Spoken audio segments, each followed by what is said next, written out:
mindful of the time because we have a lot of other programs to get done.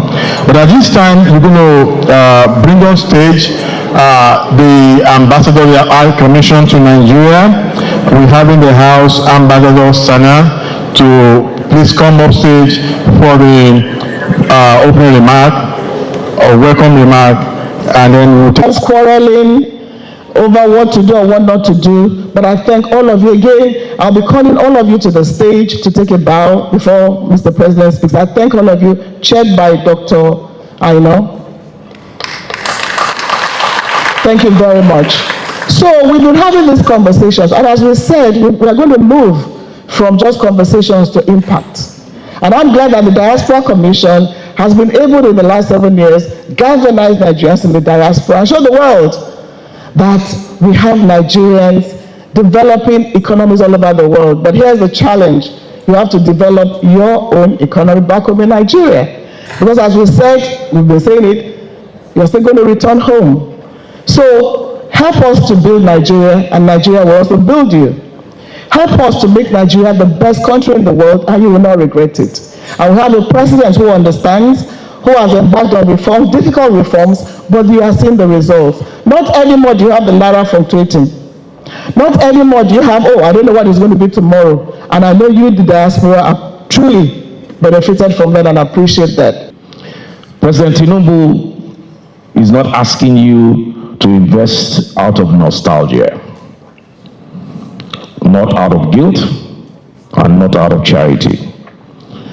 He is inviting you to invest based on opportunity, shared strategic interests, and disciplined patriotism. Do not merely acquire property in Nigeria. Acquire productive stakes in Nigeria. Invest in agro-processing, healthcare, technology, energy, housing, logistics, mining, education, creative industries, and export manufacturing. Use Nigeria as a platform for continental scale under the African Continental Free Trade Area.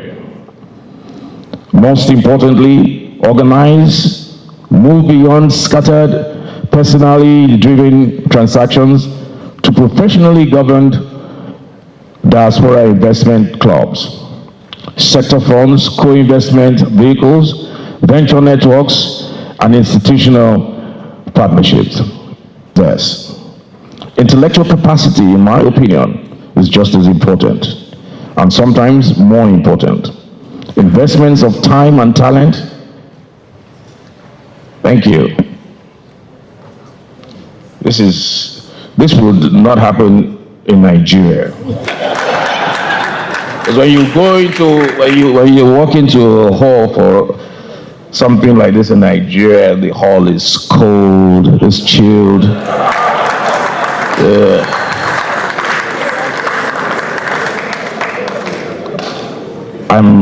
That is no dig at the diasporans here. Like I said earlier, and I'm not taking my word back, you guys have done exceedingly well. But when you have the president sweating at the podium, then there's a little bit more to be done. But like I said, we'll get through this.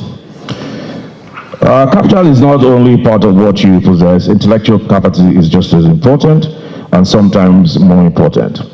Investments of time and talent may be even more transformative than money. A check can buy equipment. Expertise can build the system. That makes the equipment useful. A medical mission can treat hundreds of people.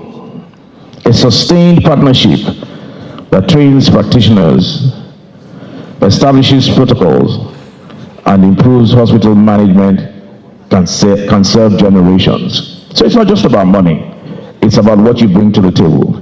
And there's so many things that can be brought to the table, and that's what investment means. Investment should not be straitjacketed into finances or capital, which is extremely important, but there are other things that must go with that. Now, teach a master class, mentor a Nigerian founder, serve on the board of a credible enterprise or non-profit. Help a university establish a research partnership. Support a hospital to meet international standards. Open a Canadian market to a Nigerian product. Connect a local company to technology, financing, or distribution. Bring home standards, systems, discipline, and skill. The question should not only be, how much did I send? It should be, or it should also be, what capacity or what capability did I help Nigeria build? Government, for its part, must continue to work to earn and sustain your confidence.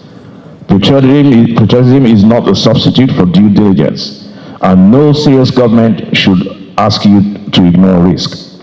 We owe you predictable rules, transparent project pipelines, credible counterparties, efficient consular services, stronger property rights, faster dispute resolutions, and protection from fraud and bureaucratic extortion. The non-resident Nigerian ordinary account, the non-resident Nigerian investment account, and the non-resident bank verification number are practical steps towards making it easier for Nigerians abroad to manage funds. Invest and engage with the Nigerian financial system. But these are beginnings. More needs to be done. More will be done. That is President Tinubu's commitment to you, and he is a man who keeps his word.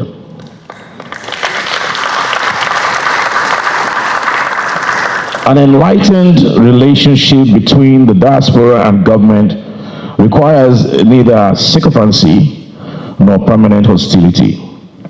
Government must provide access, accountability, and predictable rules. The diaspora must offer investment, expertise, and candid counsel. Both sides must recognize that nation building is too important to be reduced to ceremonies, social media arguments, or occasional appeals for money. We have all heard phrases like Nigeria first, local content, and so on and so forth. We will seek to expand the definition of Nigeria first and local content to include and cover diasporans investing in Nigeria.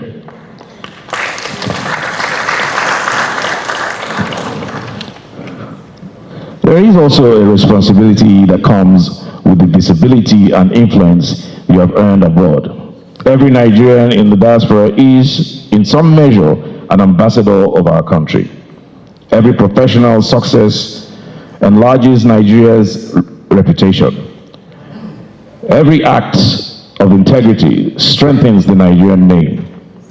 And every careless falsehood, public misconduct, or reflexive denigration of the country imposes a cost on millions of Nigerians you may never meet. To be an ambassador does not mean pretending that Nigeria has no problems. It does not require silence, submission, or uncritical praise. President Tinubu does not ask for that. Informed criticism is essential to democracy, and candid counsel is a form of service. But criticism should be factual, proportionate, and affected towards correction. Criticism that illuminates is patriotic. Falsehood that inflames is not. As our democracy enters another season of political contest, we must remember that campaigns are seasonal, but citizenship is permanent.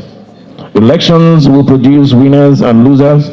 Nigeria must always win. Political parties may oppose one another, and citizens may disagree profoundly with the government. That is democracy. But political activity must never become a permanent veto on governance or an excuse to work against the country itself. 2 trillion Nigeria is around 250 billion. That means we need to actually at least double, quadruple. South Africa is about... If you know the history of Zamfara State, in those days, we used to be the major producer of cotton. Some of you may remember Zamfara Textiles. We produce so much. We feed even beyond Nigeria, all the way to our neighbors in Cotonou, Niger, Burkina Faso, Ghana, and so on and so forth. And this is something that we left behind. But I'm happy to say that we are now making conscious effort to make sure we bring back those values, where our industry can thrive, where we can train our people, where we can create job opportunities for our people. So don't let this opportunity slip away from you.